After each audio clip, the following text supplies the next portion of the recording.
The Man Who Invented Christmas by Standiford.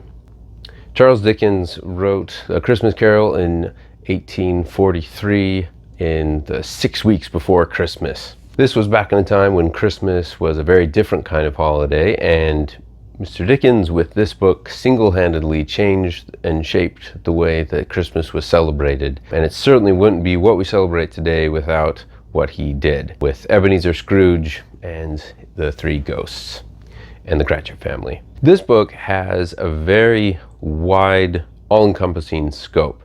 It goes through the history of Christmas from its beginnings to where it's at today. It goes through the history of Mr. Dickens from how he was born to when he died, and it talks a lot about the publishing process and the financial dynamics that Charles Dickens was facing at the time of the writing of A Christmas Carol and beyond.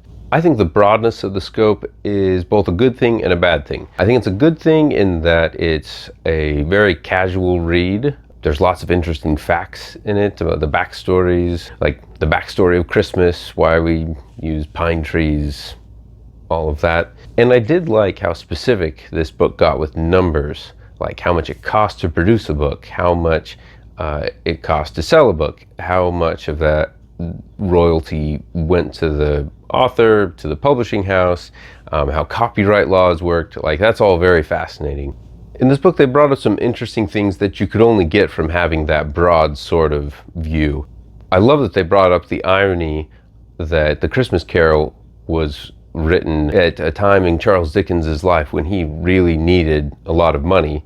And the story was about an old man who realizes that money's not everything. Also, I thought the book made some interesting connections that I didn't think about before between the ghost of Christmas present and our modern conception of Santa Claus.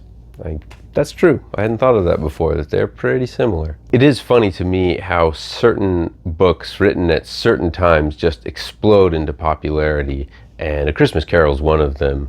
This book talks about how many versions of it were made and remade, and everyone wants to retell their own Christmas Carol-like story in another way. Like it's just taken over in a way that Charles Dickens definitely would not have seen coming. I didn't know that he wrote a Christmas story every year following that he wrote A Christmas Carol. Like in all the 1840s, that's what he was doing each Christmas after that. And he thought he had outdone himself. He thought he was writing better stories than A Christmas Carol, but I have not read or heard of any of them. So I kind of wonder how those are.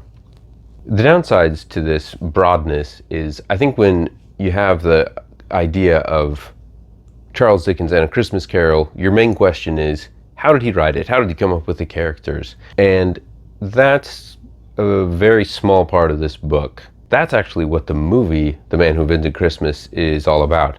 It came out a few years ago, and that I actually liked better for that reason. Like, that's the question that I'm really curious about. The book, because I kind of went in with that expectation that it would be more about the 6 weeks leading up to the Christmas of 1843, the book, by comparison, seemed like a very long prologue and a very long epilogue, which was nice, but I give the movie a thumbs up. So for this book, I think it was solidly entertaining, notwithstanding. So let's call that a good old 3 stars. No, 3.5 stars. If you have any recommendations, leave them in the comments below.